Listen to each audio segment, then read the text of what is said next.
Bismillahirrahmanirrahim. Assalamualaikum warahmatullahi wabarakatuh. Perkenalkan, nama saya Nur Helmiati dengan NIM 220101010401. Di sini saya akan menjelaskan tentang aliran-aliran dalam filsafat pendidikan. Yang pertama ada konsep aliran progresivisme. Aliran ini merupakan salah satu filsafat pendidikan yang penjabarannya adalah bahwa manusia memiliki kemampuan berupa akal untuk menyikapi berbagai masalah yang terjadi. Aliran progresivisme ini kurang menyukai dengan sistem pendidikan yang terlalu otoriter dan monoton atau sewenang-wenang. Mereka menginginkan adanya sebuah praktik pengembangan diri seseorang dengan cara berproses yang dilakukannya oleh peserta didik melalui akal yang diberikan oleh Tuhan. Dan menurut aliran progresivisme, pengetahuan sekarang dan masa mendatang itu kebenarannya tidak mungkin sama. Oleh karena itu, diperlukannya persiapan strategi yang matang untuk memecahkan dan mengatasi masalah di masa yang akan datang, agar dapat menemukan kebenaran yang selaras dengan saat ini. Melalui penelitian diri yang terus berlanjut, aliran progresivisme mempunyai dua sifat. Yang pertama ada progresivisme negatif dan yang kedua ada progresivisme positif. Adapun progresivisme negatif adalah menolak adanya tindak sewenang-wenang dalam bentuk apapun, baik secara politik, agama, tata krama, dan ilmu pengetahuan. Dan sifat progresivisme positif yaitu sangat percaya terhadap kekuatan diri yang memang ia dapat sejak ia lahir, yaitu yang mana mereka dapat menguji kesanggupannya dengan mengembangkan ide-ide dan pikirannya juga. Dan ciri-ciri dari pendidikan progresivisme yaitu ada pendidikan dalam kebudayaan yang bebas atau liberal dan menjadi jalan pembaharuan ide-ide lama menuju asas baru dalam rangka menyambut kebudayaan dan zaman baru. Yang ketiga, perubahannya menuju kebudayaan yang baru. Adapun konsep dari progresivisme itu didasari pada kepercayaan dan kemampuan yang wajar untuk mengatasi masalah yang mengancam dirinya sendiri. Asas belajar menurut pandangan aliran progresivisme yaitu adalah setiap anak didik itu mempunyai kemampuan yang akal yang diberikan oleh Sang Pencipta yang tak diberikannya kepada makhluk lain. Dengan akal itu pula ia dapat menyelesaikan setiap problem hidup. Selain itu, pendidikan merupakan wadah untuk seseorang bersosialisasi dan mengembangkan diri, dan sekolah sebagai tempat untuk anak didik tumbuh berproses dengan lingkungan sekitarnya. Maka dari setiap kejadian itu bisa dijadikan sebagai pengalaman. Oleh karena itu, dini pemisah antara sekolah dengan masyarakat perlu dihapuskan, karena sekolah yang baik itu sekolah yang berintegrasi langsung dengan sekitarnya.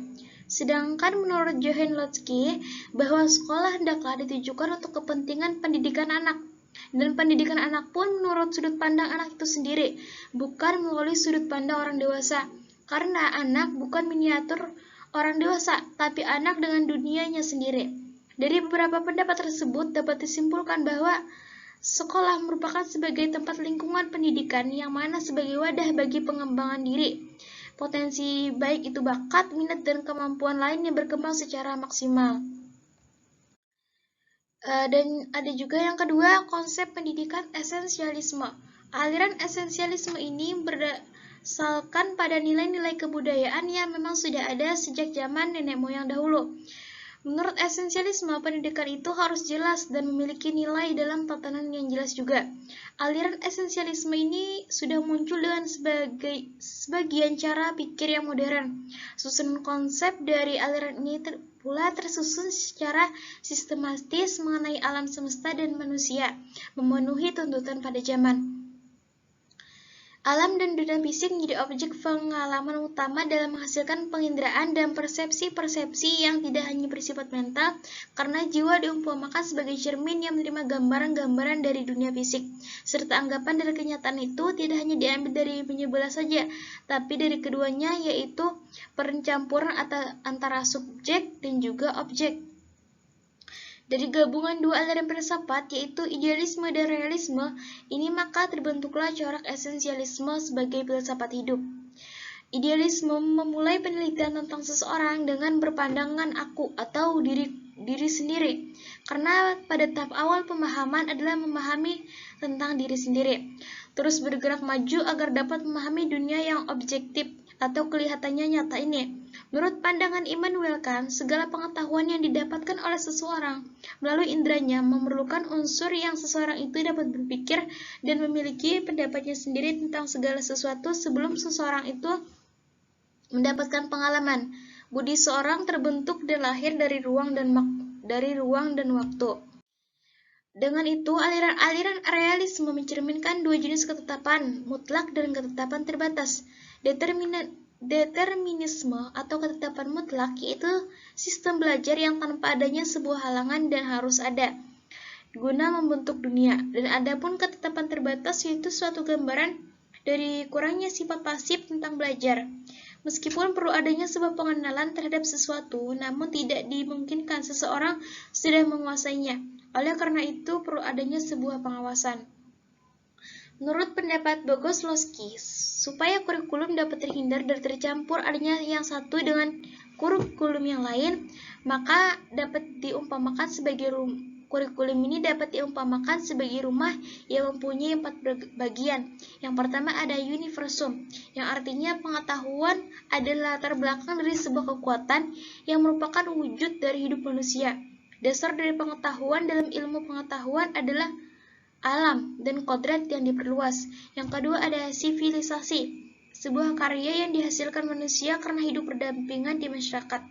Lahirnya ia mampu mengejar kebutuhan, menjaga pengawasan lingkungan, dan hidup aman dan sejahtera. Kemudian yang ketiga, kebudayaan adalah hasil karya dari manusia yang mencakup seperti kesenian, filsafat, agama, penafsiran, dan penilaian mengenai lingkungan. Yang keempat ada kepribadian, artinya tidak bertentangan dengan sifat dan kepribadian yang ideal pada diri seseorang. Itu dengan berkembang secara harmonis dan organis sesuai dengan kemanusiaan yang ideal pula. Adapun ajaran dalam esensialisme meletakkan pada beberapa hal.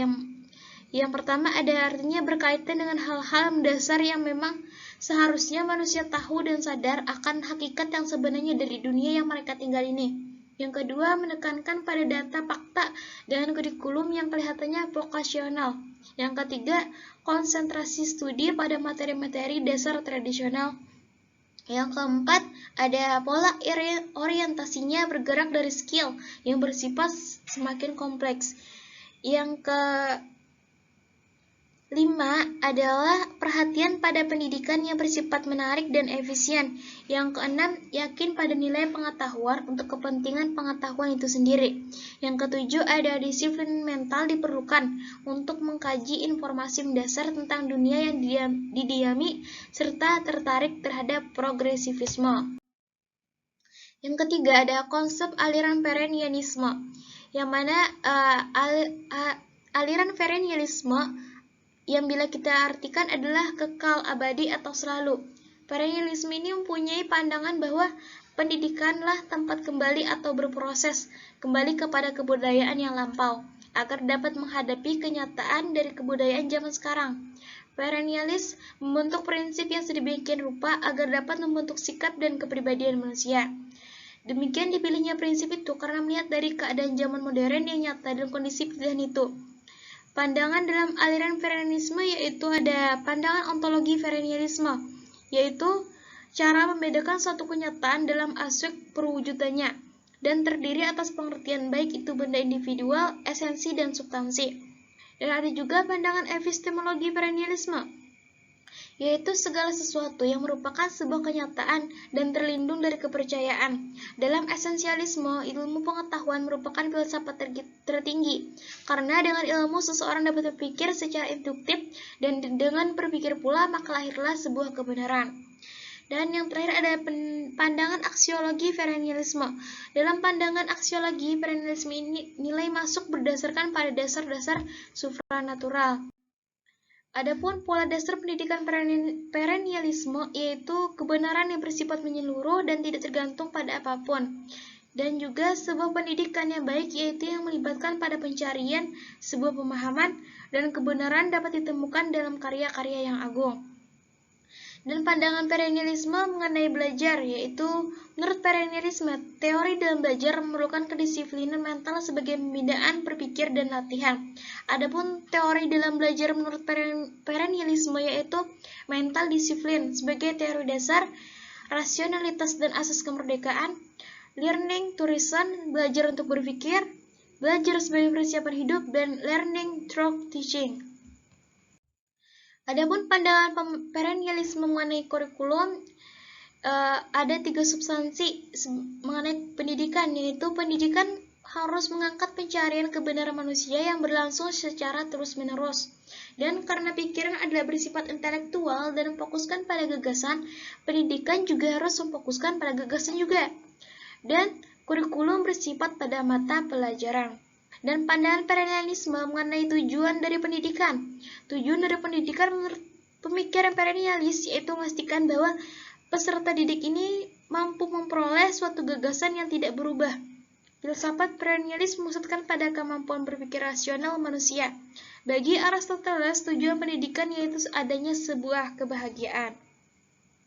Diharapkan anak didik ini mampu mengenal dan mengembangkan karya yang menjadi pedoman dalam pengembangan disiplin mentalnya. Dan yang keempat ada aliran rekonstruksionisme. Aliran rekonstruksionisme merupakan suatu aliran yang mencoba menyusun ulang tatanan lama agar diubah menjadi sebuah susunan hidup yang lebih modern. Aliran rekonstruksionisme pada dasarnya sepaham dengan aliran perennialisme, namun prinsip yang dimiliki oleh aliran ini tidak sama dengan prinsip yang ada pada perennialisme.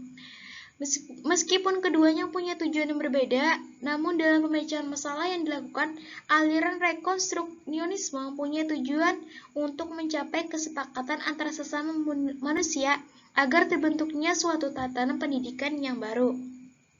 Adapun pandangannya yang pertama ada ontologi rekonstruksionisme, yaitu aliran rekonstruksionisme yang punya pandangan bahwa sebuah realita punya sifat yang menyeluruh dan ada di mana-mana dan di setiap tempat.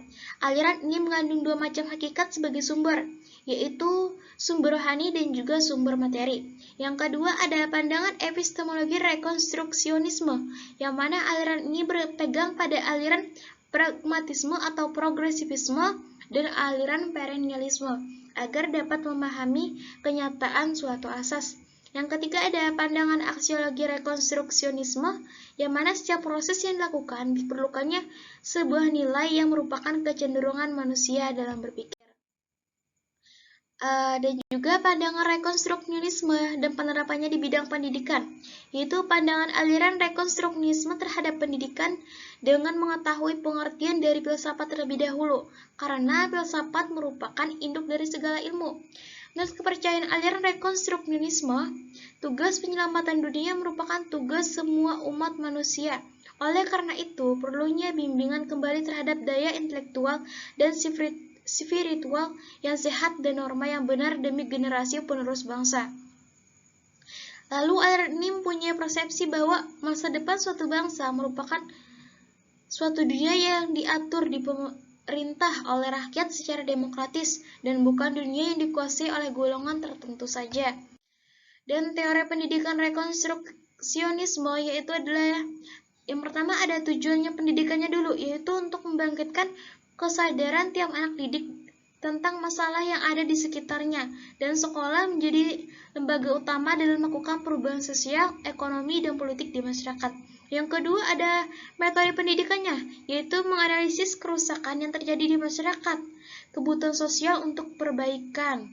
Yang ketiga ada kurikulum, yaitu struktur organisasi kurikulum terbentuk dari cabang ilmu sosial dan proses yang terjadi.